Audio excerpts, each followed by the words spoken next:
everything from intriguing sci-fi westerns to long-running NBC sitcoms have all unfortunately joined the list of ultimately forgotten series over the years, even when they once appeared to possess all the tools needed to become a fully fledged cult hit. So I am Gareth here from Whatculture.com, and here are TV shows that deserve to become cult hits that didn't. Counterpart. Kicking things off with a show that looked destined to join the likes of The X-Files, Firefly, and Fringe as a soon-to-be cult dramatic sci-fi hit. Star's Counterpart boasted one hell of a premise. After working in the office of Interchange for 30 years, keeping his head down and not making a fuss, J.K. Simmons, in the dark employee Howard Silk, soon has his world tipped upside down. Or rather, duplicated. The OI actually controls the checkpoints between parallel Earths, Alpha and Prime. And a tense spy thriller of sorts begins to unfold the second Silk meets his Prime counterpart, with Silk Prime acting as a highly skilled and somewhat merciless intelligence officer. As expected, Simmons' work as both Silks brought home a ton of strong reviews, with Counterpart actually sitting with a 100% Rotten Tomatoes score for both of its 2 seasons. Impressive.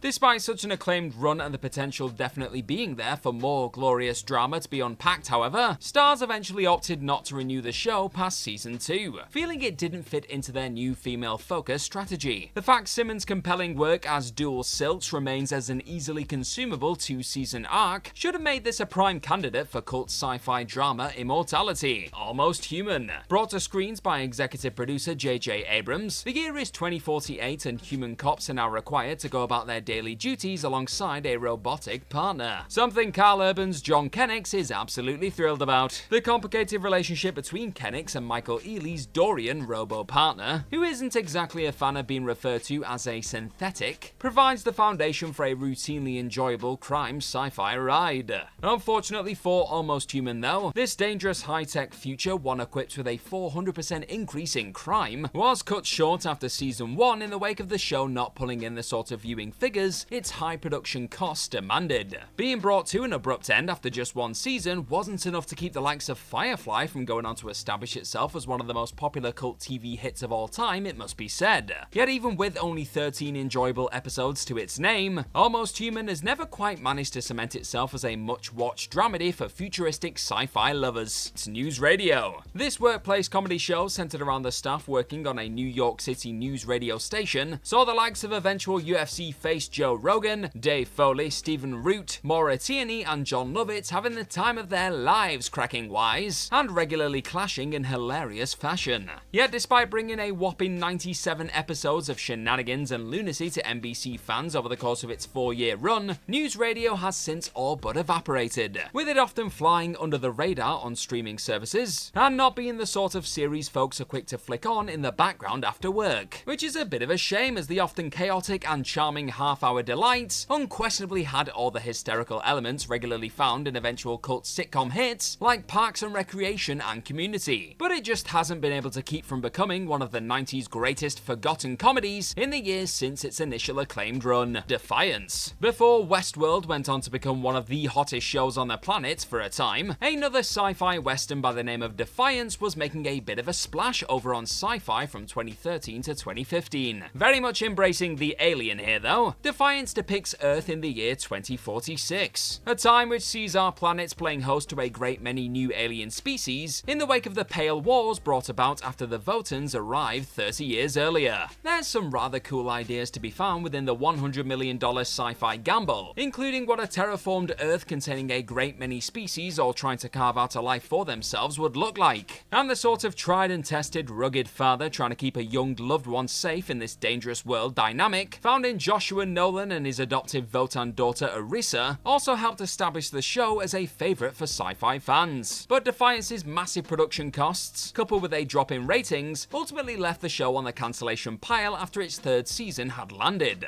And rather than finding new life on the back of its end in 2015, the well-received show, which also spawned a long-running companion video game, wasn't quite able to break into the cult classic sci-fi category as the years passed by. Just Shoot Me. Just Shoot Me initially made a name for itself as another one of NBC's biggest comedy hits in the late 90s and early 2000s, bringing together a collection of side-splitting entities in the form of David Spade, Laura San Giacomo, Wendy Malick, and more. The show centered around a group of employees going about their business whilst whilst working for a fictional fashion magazine by the name of Blush. Joining news radio as a workplace comedy sensation that definitely appeared to have found its audience, maintaining strong ratings throughout its 7-season run on the network. Just Shoot Me unfortunately also accompanies that fellow largely loved 90s comfort watch as a well-received but generally unremembered camera flash in the pan. That being said, the show's Slow Donnie episode from season 3 is still classed as one of the finest comedy episodes in TV history by many. Though that and the fact the one-time NBC Chuckle Generator is now readily available to binge on Hulu hasn't been enough to establish the laugh-a-minute classic show as a cult go-to half-hour of joy for the streaming generation. Taboo. Submerging himself in the gritty darkness of 19th century London throughout the constant source of mystery and brutality that was 2017's Taboo, Tom Hardy looked like he was onto something of a winner with his mesmerizing work as James Delaney in front of the camera and as one of the show's creators behind it. The fact none other than Peaky Blinders creator Stephen Knight was also helping bring the eerie tale of Delaney returning to his corrupt homeland upon hearing of his father's death after spending the prior 12 years living in Africa to life, unquestionably added yet more quality to this Hardy family passion project too. And the end results went down rather well with a decent amount of the folks who tuned in to the stylish yet savage first season. One that showcased an absolute embarrassment of acting riches in Stephen Graham, Jessie Buckley, Una Chaplin, Tom Hollander and Jonathan Pryce. Sure, the relentlessly grim and often surreal antics seen going down in the series weren't for everyone, but there did seem to be enough of an audience for Hardy and Co.'s 8-episode drama to sustain the hype well into its second season. But with season 2 still some way off at time of recording, with it potentially only going into production at the end of this year, it's hard to escape the feeling of this potential cult BBC hit missing the boat a tad when it comes to capitalizing on the pockets of genuine buzz that once surrounded it. Franklin and Bash. While it may not have been as straight a dramatic take on the courtroom genre as the likes of Suits, Better Call Saul and many of the other eventual legal hits that have graced the small screen over the years, TNT's Franklin and Bash did still pack a few emotional punches. But it also fully embraced the fun and playfulness of two questionable lawyer pals doing everything they could to make a splash in the world of law, delivering 4 joyous seasons of witty back and forth between Breckin Meyer's Jared Franklin and Mark Paul Gosselaar's Peter Bash, not to mention another absolutely stacked ensemble cast featuring Kumail Nanjiani, Malcolm McDowell, Rhea Seehorn and Reed Diamond. It's easy to forget that this particular slice of legal dramedy was bringing in 3 million viewers for a season premiere at one stage. That number had dropped to a disappointing 975,000 viewers by season 4's finale, admittedly. Yet it's clear that those who had stuck around were hugely invested in the buddies' journeys from streetwise lawyers to fully fledged firm partners, which makes the fact that Franklin and Bash eventually faded into obscurity entirely and didn't become a frequently revisited source of cult comedy in the years post-cancellation a bit of a surprise in all honesty. Future Man. Showing up on Hulu from 2017 to 2020, Future Man tells the story of a janitor named Josh who suddenly gets roped into a world-changing time-traveling adventure on the back of finally beating the Biotic Wars video game. One hell of an awkward first meet with that game's real-life main characters, Wolf and Tiger, later. Josh is soon thrust into one of the most consistently outrageous and unexpected doses of hilarious sci-fi you'll find out there. But despite some of the most effortless comedic performances of recent times, making Future Man the sort of show you can easily find yourself swiftly becoming addicted to, Josh Hutcherson in particular excels as the likable protagonist, trying to make sense of the madness unfolding around him. The series' always insane 3 seasons have largely flown under the radar. And while there are definitely a few dedicated corners of Reddit that will happily continue to fly the Future Man flag, this Seth Rogen and Evan Goldberg executive produced riot still hasn't leveled up to the rank of undisputed cult hit. Brockmire.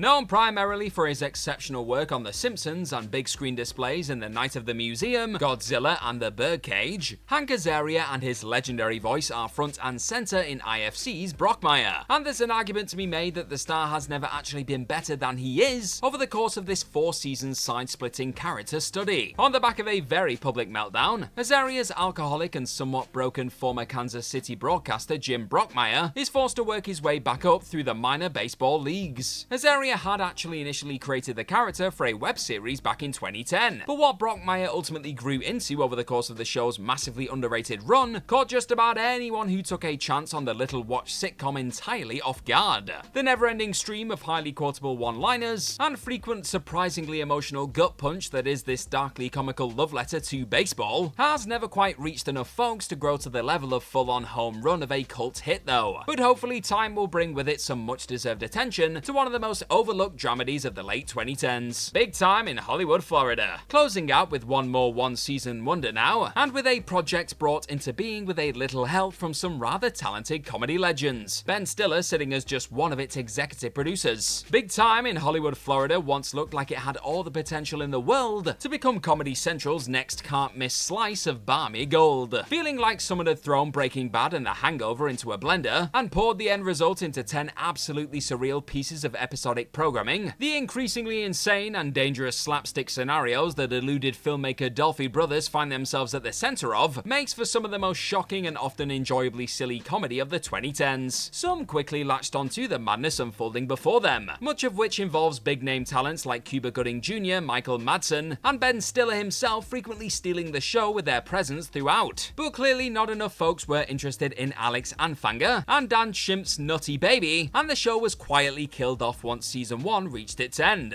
And far from going on to become a sleeper cult hit of sorts in the 8 years that would follow its quiet cancellation, you'd be hard-pressed to find anyone that even remembers what once seemed primed to become yet another dark comedy small screen sensation.